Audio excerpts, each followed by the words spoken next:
Hey everybody, this is Bob Babblion. This time I'm going to be babbling on about the government. The government, they could maintain law and order in this society. They could help people, but they choose to try to flip it on the opposite side. They want to pry into people's lives. They want to fine people and penalize them. And they do this by figuring out ways, let's say, oh, we need some more money. Taxes aren't cutting it. So we need a team of people to sit up here and dream about some shit that we're going to make. Because we know that if we push people to the limit, they're going to break the laws.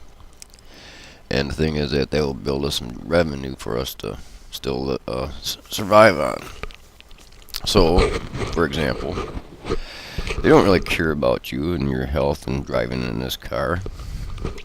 Here you're tying yourself to a machine that's going to go some up to 100 miles per hour, possibly flip in the air, and that seatbelt's going to break, or the car will start on fire, and for some odd reason your seatbelt won't unbuckle. So the thing is, they know people aren't going to wear their seatbelts, and they realize that, well, they're like a telemarketer out there looking for those people who aren't wearing their seatbelts. Since they have authority, because they have that money, they have authority of all your money, because they can take it anytime they want. So the thing is that if you don't conform, these telemarketer police will give you a ticket, and you'll just have to pay it and go about your business. Because one, if you don't pay it, well, you could say, well, it doesn't start my car. I can get rid of the ticket. The state will come along and probably suspend your driver's license. But then again, well, that don't start the car. Eventually you'll get to some point where, okay, this citizen is not paying his fines. He's not conforming to our laws. We tried penalizing him with financial fine, taking his money. He wouldn't give it. So what's left to take? Well, we'll just take his vehicle and impound it in a car. Pound it. So there you go. Now they stole your car. Because you are only entitled to use your car. You don't own your car. You're entitled to use it. That's why it's called a title. Now there is a little thing about called getting the true ownership of your vehicle.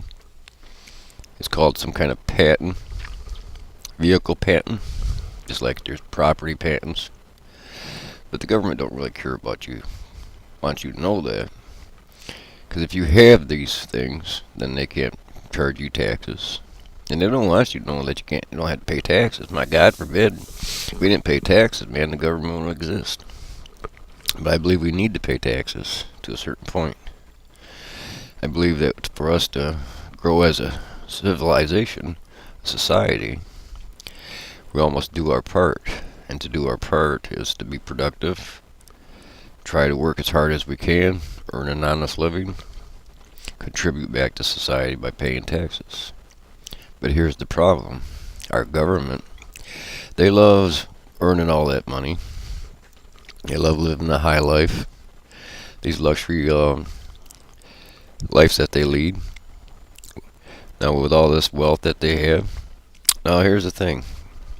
Goes back to that if it's we the people, as they say it is, which I doubt it really is, but if it was the case, if this fairy tale is true, that we are the people, then we are the employer.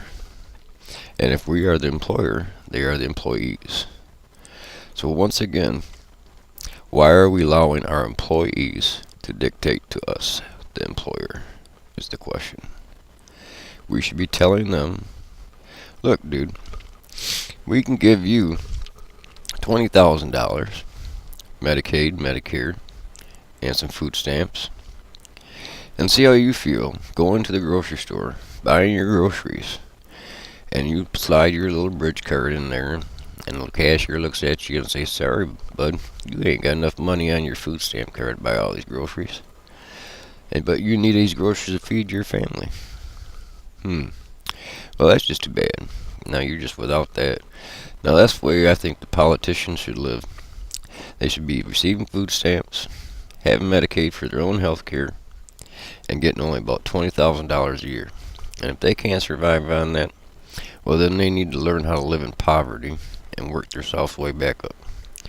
Because they don't need to live on all that wealth. That's a waste of tax dollars. You have all these administrations in every freaking department wasting the taxpayers' money, paying themselves high wages, high benefits, and that should be an end to that. Because if we are the people who have control over the government, well, let's say this fairy tale is true, then we're the employer. We need to make some cutbacks seriously and pay them only $10 an hour and give them Medicaid, give them Medicare, and give them a freaking bridge card to buy some groceries. And hopefully they'll find that way to live by.